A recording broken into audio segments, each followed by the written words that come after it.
Hello, hello. Today I have the great honor of talking to a woman who's been weaving the threads between psychiatry, somatic therapy, spiritual awakening, and earth connection for over 25 years. And she's also an author. Anneke Sips is a psychiatric nurse, trauma therapist, yoga teacher, and the founder of Therapy. And she really shares very innovative insights about the nature of consciousness, trauma, and let's call it spiritual evolution. But she's also raising a lot of questions here. So let's not just like throw concepts here, but ask Anneke about like her perspective on this, which I think is very, very interesting. Anneke and me, we met like 2 years ago during a very beautiful and powerful plant medicine ceremony. And this was really a very deep and profound experience for both of us. Definitely. Yeah, so a lot of deep things to explore about consciousness. So would you like to introduce yourself and the work and where you are currently at with your personal evolution as an author and therapist? Yes, I will. Well, thank you very much for not only the invitation, but also your beautiful introduction. And there was already some interesting connection made, I think, in the ceremony where we were sitting close together. So I really enjoy being here with you today as well to reconnect on a level also the topics that we speak about. So thank you so much. And like you said, I'm a registered nurse, and this is how I started off many years ago in 1998. So I was only 18 years old, but I knew exactly where I wanted to be, and this was in psychiatry.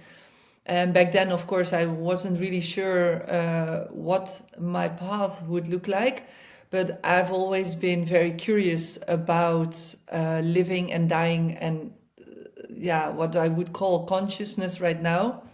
In my early years as a teenager, I was reading already books like Flow, which is very much about consciousness, and the Tibetan Book of Living and Dying, just some easy literature for a teenager. And then I was diving into the yoga practice and studies as well. And this had everything to do with with my own experiences as a teenager, being growing up in a religious cult, I would say, and stepping out of that at age 16, also surviving a big accident or incident, which was a physical thing that happened to me, where years later, like really only a couple of years ago, I realized, and don't ask me exactly how it works, but I realized that actually in that time I died, which is just a very interesting experience. So all these factors together, working in psychiatry, where I learned a lot about the struggles and the challenges of life, the suffering of people, but also the joy and the fun and the happiness that, for example, psychotic states would bring, because it's not only terror and darkness, but also very often, we made a lot of jokes with each other, and we were laughing sometimes about what voices would say or would do. But it's very interesting, because very often they're not so much fun, and it's very tragic and difficult for people, but especially also the people who are surrounding the clients, who were very worried oftentimes about their loved ones. But there's a great and a wide perspective there that brought me from, the Eastern philosophies to the Western philosophies, and indeed also in the last couple of years, through plant medicine, there is another new, just way of looking at things, another perspective on what we call life and being a human Wow. and our human consciousness. So I'm just very grateful for all of these experiences. And well, for some things, I start to figure things out for myself. So, what is true for me in this moment, and other things I'm still searching. And yeah, that's the path. Beautiful. Thank you. This is already so rich. And I think there's one thing that I would like to ask you before we dive deeper into the topics we discussed, or you already brought up, which is like you said you had like a near death experience, and I'm like just super curious how that was like, if you feel like sharing about it. Well, these are labels, these are terms, right? Near death experience. What does it actually mean? So I first of all want to say that, like, we can call it a near death experience. I don't know. It's for me. It's just a in that time I was 16 and I had an accident. There was a big crisis, and I did not realize or experience anything like this in that moment. What I experienced in that moment was not that much, because I was like numb and under medication most of the time. I did experience dreams, so that's what I can remember from back then. So what happens here was like 20 years later, in another crisis situation, or like life goes in ebbs and flows. Well, this was in a lower point in my life, and I didn't ask for it. I didn't try to find it or anything, but it just something popped up where I just realized or remembered that I died. And it's just that. That's Wow. all. So it's just like something, it's just like a memory that came up. And I don't really have any memory like how it is on the other side or anything like this, nothing like that. But it's more like a knowing. It's like there was a knowing now in my being that this is the truth. So it's just that. Yeah, it's very intuitive, I would say. It's just something that I did not do research. I was not like calling with the doctor back then or researching my file, nothing. This is just in that depth.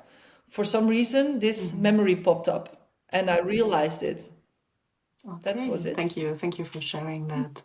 And yeah, you many of the topics you're bringing up are also yeah, the core of your book that you've been working on for like over 6 years. And what do you wish that, what would you like to bring up conversation wise with, or regarding like new perspectives that you wish to open up or to be questioned, especially within the mental health sphere and in the spiritual space by yeah, publishing this work? What do you feel you want to be questioned or be like more experienced by the readers of your book? Well, the book started as a like 6 years ago, indeed, and then the idea was to write about yoga therapy and psychosis, because 6 years ago, also I was like my perspective was very much yoga therapy, which still, of course, that's me since so many years.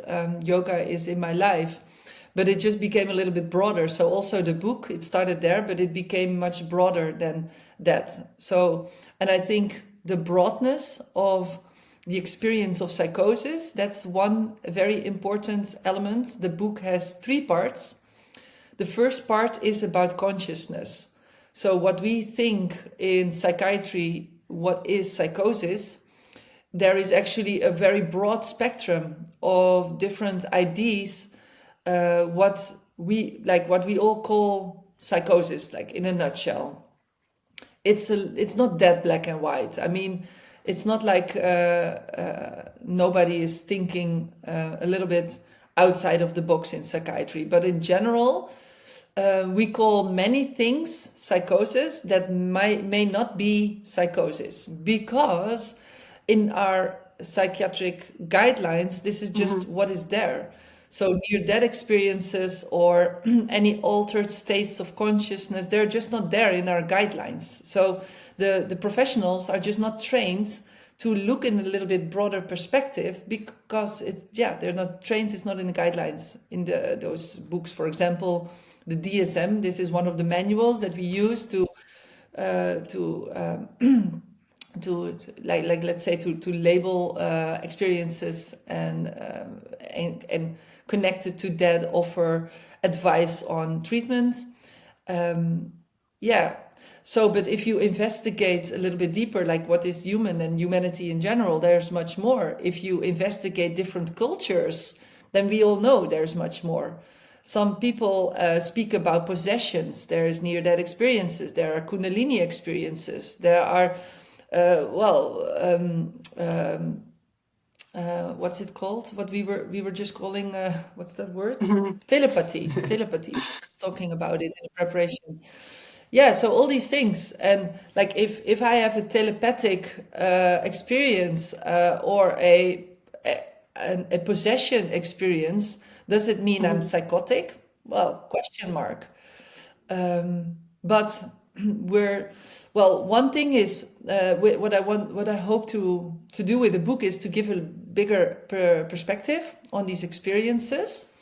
Also, to make it very clear that psychosis or psychotic sensitivity, or that whole spectrum of experiences that we can call psychotic sensitivity, it's a normal human experience. That is a very important message that I want to bring. We can all be a little bit psychotic sometimes, but when is it becoming a problem? When is there suffering? When do we need to label it? When do you need to medicate it? Well, those are big questions, but yeah, who has the answer? And I'm not here, and also with the book, I'm not the one who has all the answers, but I would love to ask the questions. So chapter 1 is all about that consciousness and the broad spectrum. Then chapter 2 is about possible recovery ideas, which are different than medication. Because I thought there is already so much out there about psychiatric medications. Not everybody likes to take the medications because of the side effects or for other reasons, maybe because they're pregnant or because it's just not what you want to do in your life. You don't want chemical medications, knowing that there is more options. And there's another topic, there's not so much information out there, means these options are not often offered. And again, it's not like one size fits all. It's not like I do have all the insights there, but I would like to open a perspective which is more embodied. Like, how does it feel in the body to be psychotic? Not many people or researchers speak about it. And I hope with the book that people actually start realizing their bodies more, and maybe even have people research this more or whatever, but open that door. So yeah, an embodied perspective, a trauma-informed perspective, because psychotic experiences in the whole broad way of looking at it, and trauma, very much related, a lot of overlap. So I think we must look through a trauma-informed lens. That's another thing. And spirituality, because you cannot speak about psychosis without speaking about spirituality, I think. But then that's a whole big chapter, like what is spirituality and who can guide us in that journey. So those are things that we're not really considering in psychiatry so much. So in that book, I open the door to a more trauma-informed, embodied, and spiritually aware perspective on these experiences. Wow, this is so deep and so profound, and you're just connecting so many links, and also with all your experience. I think this is, yeah, I'm very much looking forward to the release already. For now, for our viewers, like, or for me also, this question was coming up for me, like, how is psychosis and trauma connected? Is it like something you can briefly explain from the lens of a trained psychiatrist and nurse and with psychological background information? Yeah. Well, it's connected in many ways. Well, first of all, the psychotic experience can be traumatizing in itself. For example, if you feel very paranoid, or you feel like, or you are being chased by others in your night, in the day, on the streets, like, could be paranoia, could be your real experience. I'm not here to be the one who is judging that. It's not my role. So in that, paranoid experience can be very traumatizing. I wouldn't Yeah, be happy if I was sure. being chased in my day-to-day life, not in my dream life. I wouldn't be happy if people would, yeah, walk around my house or do things with me or whatever, placing cameras in my house. If there were birds flying around with a camera in their head, I wouldn't be happy about it. So I try to, like, I never had that experience myself, but I hear others do, and I try to imagine how it would be like. I wouldn't be very Sure. happy about it. I would be terrified. So in this way, it's just as an example, and the experiences can be very broad. It can be all different kinds of experiences that we have, yeah, which can be terrifying. Then also, what very often happens in psychosis or psychotic sensitivity, or in the broad spectrum of experiences, is that people around, like the loved ones, they maybe get a little bit scared. So that can become also a little bit traumatizing, because the people around you are scared of you or your behavior.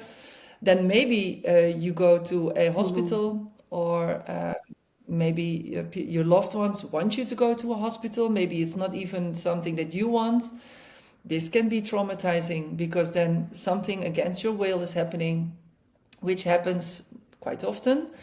And because I've been working in these places for 20 years, so I know exactly what happens in these places. And well, I think more than 100 times or 200 times, I don't know, many times, I gave an injection to people Yeah. against their will, which now I realize is potentially a very traumatizing experience. And there is a part of me that really regrets it also. Well, a part of me also has a lot of compassion for where I was and what I did. And also I realize this is a system that and I'm also not saying that it's not always like necessary, but it's just a complex topic. But for the person who is undergoing it, definitely there's a big chance that it is traumatizing. Not per se. I mean, I don't know. Yeah. I cannot feel for other people, but there's a big chance that this is traumatizing experience Yeah, as I well. see. Thank you. This is so multi-layered, and I think it's very, for me, it was a profound understanding of what trauma actually is, to understand that it's not like the thing that has been done to you. So it's not the experience per se, but it's the reaction of your body, of your nervous system, that actually defines whether something is traumatizing or not. So it makes so much sense that you share that, yeah, the psychosis, the psychotic experience itself can be so traumatizing, because what you experience is actually real for you. So like you share like being haunted or something. This is something real, and also obviously Exactly. there are many layers to it. So thank you for giving like a brief overview of the complexity of this topic. This is very much appreciated. Yeah. So you dedicated a whole chapter in your book also to the topic of spirituality, which I think is very exciting for many people. But I know that within your approach, you're also raising many questions about what it is. And I can imagine that with your background and all the stories you also witnessed, that spirituality becomes even like more complex and more like a very interesting topic to investigate. So yeah, with all your experience also with psychosis and stuff, is there anything that you for yourself started to question about the spiritual path, or what does it mean to you at all? Like what's your perspective on that? Well, spirituality is another label that is quite an interesting one. So, well, first of all, in my view, I love to say labels off, love on. So that's where things start. Not just psychiatric labels, but any label, to find a more neutral space to speak, because it's such a heavy loaded topic and words. Like psychosis is a loaded word, but also spirituality. So that label of spirituality, it's I think if you put 1,000 people in a line, then you get 1,000 different answers of what is spirituality. So for me, spirituality is actually being, and it has a lot to do with love. Like being as close to truth, what is possible for me in this state of being that I am right now. And this is one thing that develops, I think, through the years or through my life, but also in the moment in itself. There is a development of consciousness where I learned also skills where I can deepen myself or my feeling of consciousness by being present. I call this sacred presence, because I think the presence is the very common place to be, because we're all there right now, but still we skip it and we hop over it. I think for me, being very much present in this moment with myself, well, that's another big topic. Like, who is that? What am I? Like, what does that mean, self? But being in this present is a very spiritual experience, I think. And then if I speak about this, I'm speaking about levels of wakefulness, levels of being present. Like, we're all alive right now. At least if you're listening to this, then probably you're alive, most likely, I think. But some people, and maybe also you realize that some moments you feel more alive than other moments. Or if you now look back, like 5 years back, maybe you thought you were very awake about certain things, and now you're like, oh, I was still a child and now I know so much more, or whatever. We can grow or deepen our level of consciousness. So if I manage to be in the most purest state of consciousness, with or without the help of tools or something external, this is what for me is spirituality. And for a small overview, maybe interesting, the ordinary state of consciousness was what we call just regular wakefulness, like we're awake.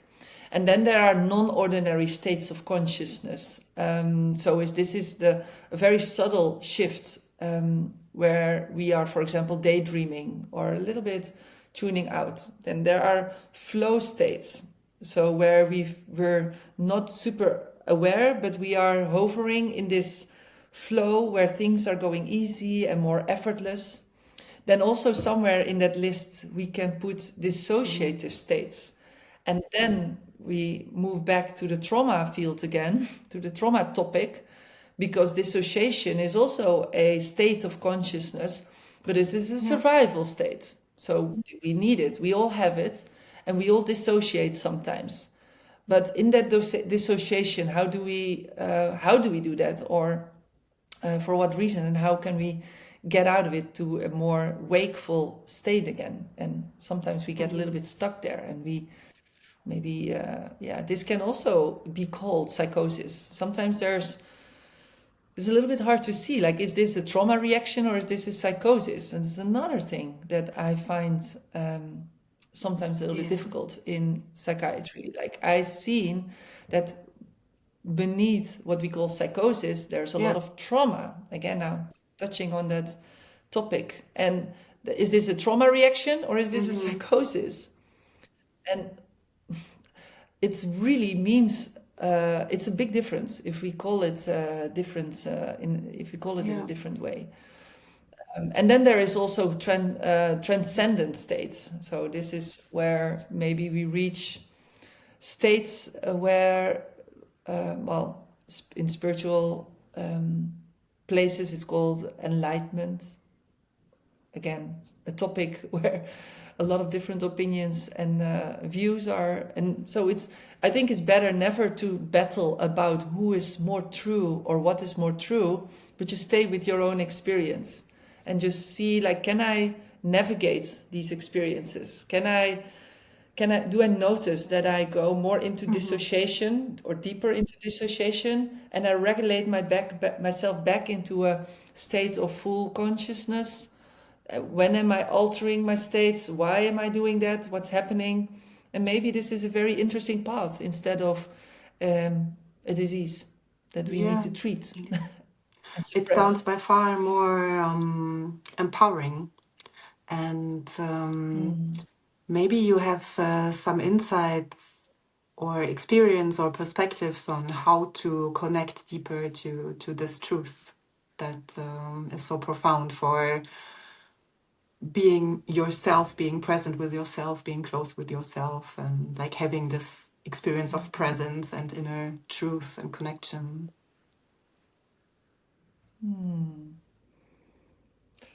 There's many ways, but I think just the simplest way is to back to embodiment. Try to relax the body, like maybe through body scan or maybe other ways that we already learned to regulate our nervous system, to breathe. The breath is very important there, and especially the exhale, and slowing down. So if you start very simple with slowing down, taking a little bit more break. Already now I'm doing it with like how you speak, slowing down, relaxing the body, giving yourself a little pause now and then, and be very present in here and now. Perhaps by focusing also your attention, maybe the attention of the eye to something. For example, I see flower, or pen. And just be with it. Be with the experience of holding a pen. Being with the experiences of seeing a flower.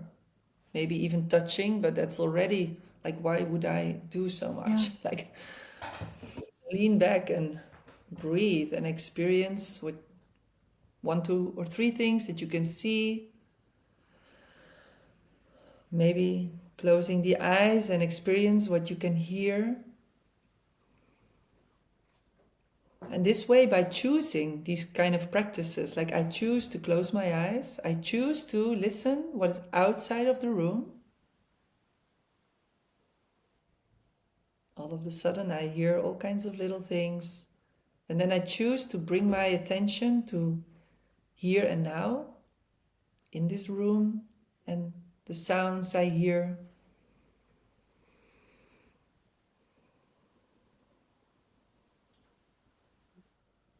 So these are ways, very simple. You can do it at any time, even if you are in a plant medicine ceremony or in a yoga class or doing the dishes or chop the wood or carry the water. This is what we do. you can also put your spiritual hat on and say, I'm spiritual now, and whatever, go around and preach or Mhm. do other things that you like to do. But I think the spiritual moments are everywhere all the time. I believe that we are spiritual beings. We don't have to go to a planned ceremony to become Yeah. spiritual, or we also don't have to bend ourselves into a pretzel in the yoga class to be spiritual. And honestly, in my experience, these are the least spiritual experiences I had in yoga classes than my day-to-day experiences with my Yeah. daughter, and especially you know, when things are going a little bit Yeah. like challenging. And yeah, so that's another, well, big topic. I know we cannot go into every topic, but these are more the day-to-day kind of being. But when we are dropped into a crisis or into a big challenge, then oftentimes, well, who knows in what way, but spirituality will Mhm. open up. And it's like something like, you know, today you feel good, tomorrow you go to the doctor, you get a diagnosis, and bam, as if you bump into the wall, like, damn, my life is Yeah. over, maybe. Not realizing that you were, oh, my cat is making some sounds.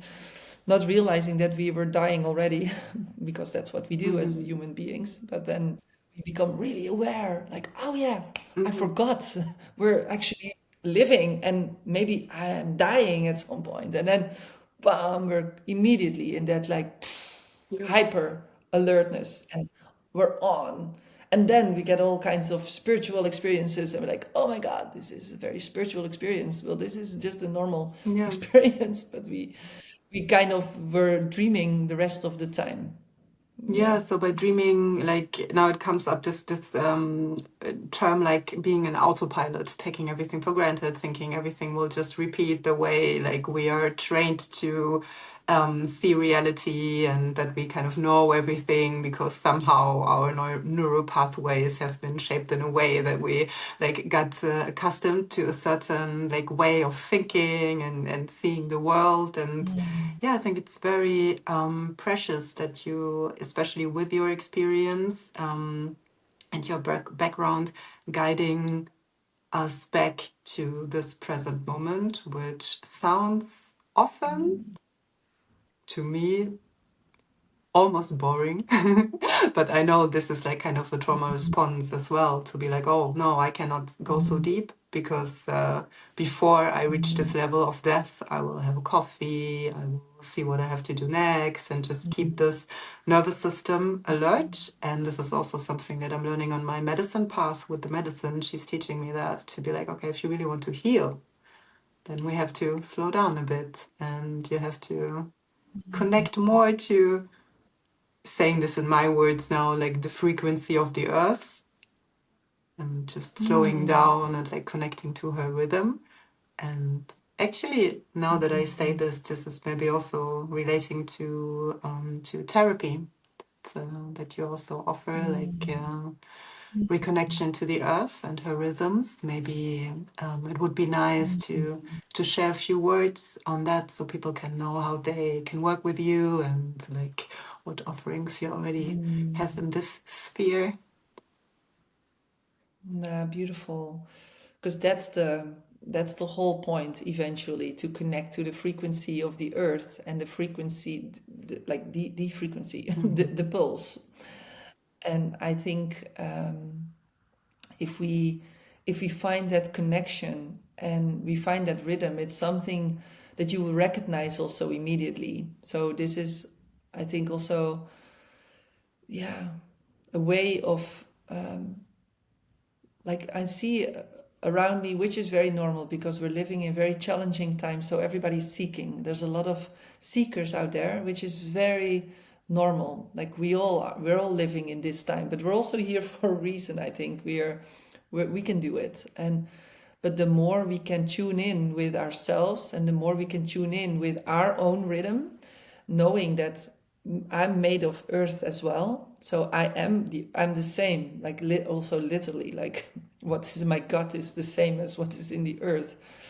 And there's also very little known about it. There's more unknown than known.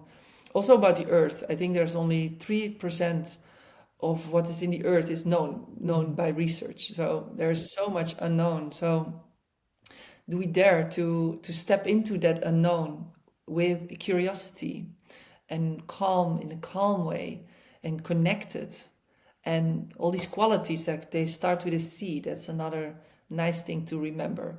So with compassion, with curiosity, in connected way, and calmly stepping into the unknown, which is a little bit scary. But I don't mean like stepping into an ayahuasca ceremony or whatever per se, but the unknown of being alive here and now, where you are exactly there where you're sitting right now. So being still and stepping into that silence, yeah, and then recognize that pulse within yourself and see the connection of the pulse and the the cycles of life, of the seasons, of the day and night and the moon. And we're living in a very circular, cyclic way. And we try to press ourselves in a linear kind of boxed society. So of course we're in pain. Of course it's not, we're stuck and it doesn't really fit. So yeah, that's the idea with therapy. In therapy, connecting the earth's the laws of the earth with the psychiatric or psychological issues, let's say, which is just issues of being a human being, and find natural ways that fit you. So I'm not here to make I used to make all these treatment plans and stuff like that. I'm not doing that anymore. Now it's focusing on intention and trusting the flow. And this is therapy. It's not a large thing that needs to grow bigger and bigger. No, it's small. It's like the hive of a bee. It's like different small initiatives together. Everybody who's trying to connect with the pulse of being. And yeah, so there's maybe also interesting just to give I like to sometimes sum up things to give a little bit an interesting overview of what I mean is these laws of nature that I would love to connect with. The one is the law of balance, homeostasis. Homeostasis, we have it all in us, means that our body is by default going back into balance. So if you're not doing anything, it goes back into balance. The mind sometimes a little bit more difficult because the mind, the body is a little bit easier there. So sometimes this is why we practice things to override the patterns in our minds. Like the mind is our biggest challenge, let's say. The body will heal if we're not blocking it too much. And then we have the law of interconnectedness. That's what you said also, the rhythm, the earth of the rhythm.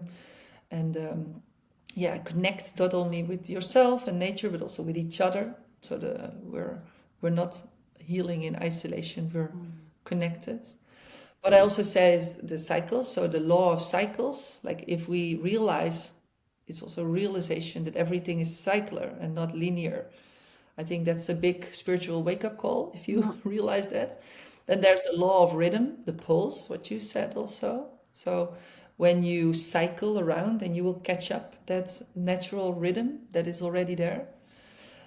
An important one is the law of impermanence. So if you start realizing deeply that nothing stays the same, that's so hopeful. But yes, it's a mess. And yes, it will, like if you zoom out, never anything was staying the same. So it will disappear. But how and when, that we don't know. We zoom in and we try to control everything and fix everything, which is a trauma reaction. So trying to zoom out, this is healing. And it's not about not giving a fuck, because I do give a big fuck about many things. But yeah. So these laws are, I think, very beautiful to to connect with. And this is also what therapy is. So connecting with these natural laws. And in this way, it's just a very different perspective of working with mental health. And yeah. Thank you so much. It's so beautiful to just be invited to remember the groundedness and the naturalness also of a holistic path. I will not call it a spiritual path now after talking to you, but more like this holistic path and just being down to earth and exploring what it means to be human. I think this is a very profound experience that we are all walking together, and it's beautiful to have such yeah down to earth company while doing so. I will not call you a guide now because I know you are like a lot about sovereignty and like inner guidance and guiding people back to their own truth, but like being a very beautiful and wise company on this path. So yeah, it's very, very inspiring. And I also know that you have many perspectives and so much to say about different levels of consciousness as well. Like you mentioned before, we had a talk about telepathy and like our like very, yeah, out of space experiences kind of, which are actually also quite natural, but like they can seem a bit like out of the ordinary, like an unordinary state of consciousness when we first tap into it. But yeah, you It's also because it doesn't happen that, like, maybe it happens sometimes during the day. You're like, ah, that's a deja vu, or that's a telepathic experience. And that's kind of like sometimes I giggle a little bit about it, like, oh, that's funny.